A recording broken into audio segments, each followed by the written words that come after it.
ईशान किशन ने नहीं बनाया रन पर मैच में एक काम करके जीत लिया 125 करोड़ भारतीयों का दिल। पांड्या के साथ धोखा हुआ, कैमरा नहीं खोल पाया अंपायर की आंख तो किशन ने लगाया अपना दिमाग। विकेट कीपिंग छोड़ धरने पर बैठे ईशान, थर्ड अंपायर से लिया पांड्या का बदला तो ट्विटर पर छाए किशन। क्रिकेट के इतिहास में ऐसा बवाल कभी नहीं हुआ जैसा भारत न्यूजीलैंड के बीच खेले गए पहले वनडे मुकाबले में हुआ। एक तरफ रिकॉर्ड की झड़ी लग रही थी तो दूसरी तरफ अंपायर की मंशा पर सवाल खड़े हो रहे थे। ऐसा लग रहा था कि दक्षिण भारत का एक अंपायर हैदराबाद में भारत की हार चाहता है। थर्ड अंपायर की जिम्मेदारी संभाल रहे कियन अनंत पद्मनाभम का एक फैसला ऐसा था जिसने क्रिकेट जगत में नई बहस छेड़ दी। लेकिन उसके बाद ईशान किशन ने जो किया वो काबिले तारीफ था।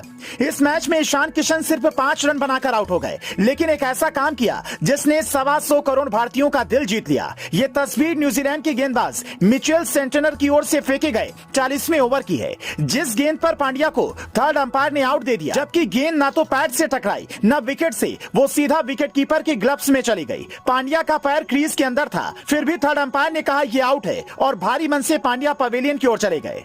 जबकि फील्ड में ऐसे कई कैमरे और माइक लगे होते हैं जिससे बेईमानी ना हो। हालांकि अंपायर की बेईमानी के बावजूद टीम इंडिया ने शुभमन गिल के दोहरे शतक की बदौलत 349 का स्कोर खड़ा कर दिया। लेकिन ये दिमाग भारतीय विकेटकीपर ईशान किशन के दिमाग में पहले से बैठी हुई थी कि फील्ड पर जाते ही इसका बदला लेना है।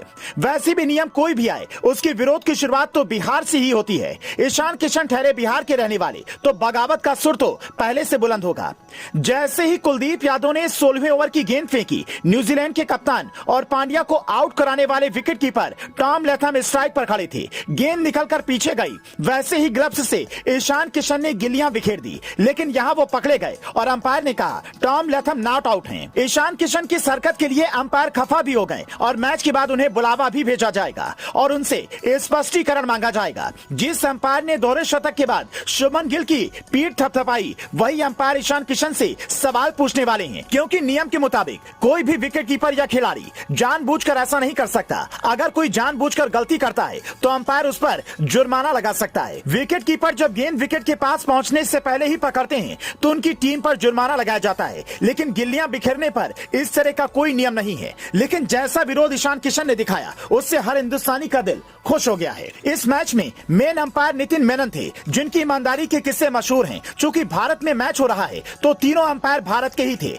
लेकिन कोई भी भारतीय खिलाड़ी पांड्या का पक्ष नहीं ले पाया। आखिर इसकी वजह क्या है? जब हमने नियमों के बारे में पढ़ा तो पता चला कि अंपायर कॉलस के मुताबिक गेंद का थोड़ा हिस्सा भी अगर विकेट से टकराता है तो रिप्ले में ऐसा दिखता है या अंपायर को ऐसा लगता है तो खिलाड़ी को आउट दे दिया जाएगा और इसमें अंपायर का फैसला ही अंतिम होगा। पांड्या वाले केस में भी शायद ऐसा ही हुआ होगा। विराट कोहली भी इस अंपायर कॉलस के फैसले पर अपने दौरे में आपत्ति जता चुके हैं, लेकिन कहते हैं कोई नियम तभी बदलता है जब इसका विरोध हो, और ईशान किशन ने जैसा विरोध जताया है उससे साफ पता लगता है कि ऐसा नियम तो बिल्कुल नहीं होना चाहिए जो खेल भावना को ही खत्म कर दे। पांड्या को इस तरह से आउट हुआ देख सिर्फ पांड्या ही नहीं बल्कि क्रिकेट जगत के कई सितारे हैरान हैं। कमेंटेटर मोहम्मद कैफ तक ने ये कह दिया कि ये तो गलत बात है, अगर इस गलती को सुधारना है तो सवाल ईशान किशन से नहीं बल्कि अंपायर से होना चाहिए।